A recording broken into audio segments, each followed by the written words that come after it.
ஜம்மு காஷ்மீரில் நடைபெற்ற pencak சிலாட் championship போட்டியில் வெற்றி பெற்று பதக்கம் வென்று ஊர் திரும்பிய வீரர்களுக்கு கடலூரில் உற்சாக வரவேற்பு அளிக்கப்பட்டது. ஸ்ரீநகர் ஜம்மு காஷ்மீரில் நடைபெற்ற 12வது ஜூனியர், சப் ஜூனியர், சிங்கா, மக்கான் மற்றும் 2வது அனைத்திந்திய பென்காக் சிலாட் சாம்பியன்ஷிப் போட்டி நவம்பர் 16 முதல் 21ஆம் தேதி வரை நடைபெற்றது. அதில் தமிழகத்தைச் சேர்ந்த 52 வீரர் வீராங்கனைகள் கலந்து கொண்டு 4 தங்கம், 6 வெள்ளி, 10 வெண்கலம் வெற்றி பெற்று தமிழகத்திற்கு பெருமை சேர்த்தனர். இதில் கடலூர் மாவட்டத்தை சார்ந்த விளையாட்டு வீரர்கள் 14 பேர் பங்கேற்ற நிலையில் ஊர் திரும்பிய விளையாட்டு வீரர்களுக்கு உற்சாக வரவேற்பு அளிக்கப்பட்டது. கடலூர் பேருந்து நிலையத்தில் கொட்டும் மழையிலும் உறவினர்கள், பயிற்சியாளர்கள் இனிப்பு வழங்கி சால்வை அணிவித்து உற்சாகமாக வரவேற்றனர்.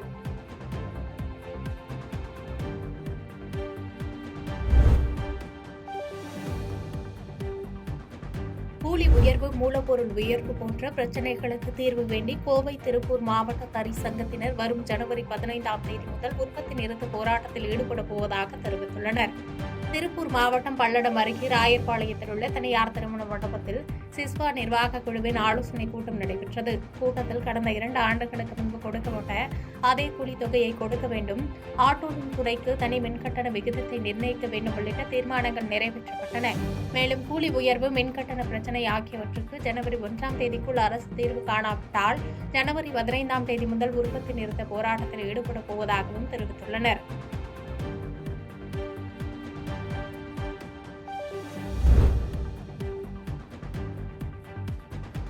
சிவகங்கை சந்தையில் கெட்டுப்போன மீன்கள் விற்ற 3 கடைக்கு உணவு பாதுகாப்புத்துறை அதிகாரிகள் அபராதம் விதித்து மீன்களை பறிமுதல் செய்தனர். சிவகங்கை வாரச்சந்தையில் கெட்டுப்போன மீன்கள் விற்பதாக எழுந்த புகாரை தொடர்ந்து உணவுத்துறை அதிகாரிகள் சந்தையில் திடீரென ஆய்வு மேற்கொண்டனர். அப்பொழுது கெட்டுப்போன மீன்கள் சுமார் 30 கிலோ பறிமுதல் செய்யப்பட்டு 3 கடைகளுக்கு தலா 2000 அபராதம் விதித்து நோட்டீஸ் வழங்கி எச்சரிக்கை விடுத்தனர். அதேபோன்று சிவகங்கை நேரு பஜார் பகுதியில் பிளாஸ்டிக் பை விற்பனை செய்வதற்காக வைத்திருந்த 50 கிலோ பிளாஸ்டிக் பைகளை பறிமுதல் செய்து அபராதம் விதித்தனர்.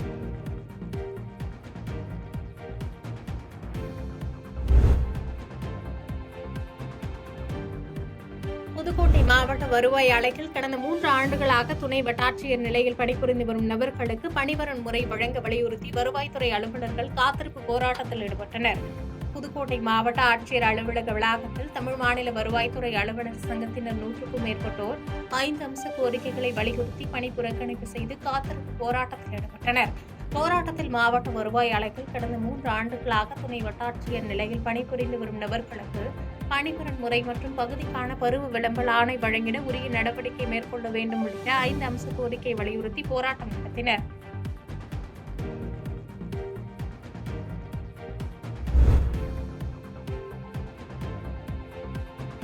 மதுரை கோரிப்பாளையம் பகுதியில் மேம்பால பணியில் சாரம் அமைக்கும் பணியில் ஈடுபட்டிருந்த 4 பேர் சாரம் விழுந்து படுகாயமடைந்து மருத்துவமனையில் அனுமதிக்கப்பட்டுள்ளனர். மதுரை நகர் பகுதியில் போக்குவரத்து நெரிசலை குறைக்க 190 கோடி ரூபாய் மதிப்பில் பாலம் அமைக்கும் பணிகள் நடைபெற்று வருகிறது. இந்நிலையில் நேற்று இரவு அப்பகுதியில் சாரம் அமைக்கும் பணியில் ஈடுபட்ட 10க்கும் மேற்பட்டோர் மீது சாரம் திடீரென விழுந்ததில் 4 பேர் காயமடைந்தனர். இதனையடுத்து காயமடைந்த 4 பேர் அரசு மருத்துவமனையில் சிகிச்சைக்காக அனுமதிக்கப்பட்டனர். மழையின் காரணமாக கான்கிரீட் கட்டுமானம் கீழே விழுந்து விபத்து ஏற்பட்டுள்ளதாக கூறப்படுகிறது. மேலும் இந்த விபத்து குறித்து தல்லாகுளம் காவல்துறையினர் விசாரணை மேற்கொண்டு வருகின்றனர். பாதகம் செய்பவரை கண்டால் நாம் பயங்கொள்ளலாகாது பாப்பா, மோதி மிதித்து விடு பாப்பா, அவர் முகத்தில் உமிழ்ந்து விடு பாப்பா. அண்மை செய்திகளை உடனுக்குடன் தெரிந்து கொள்ள இணைந்திருங்கள் இயம்நாடு தொலைக்காட்சியுடன்.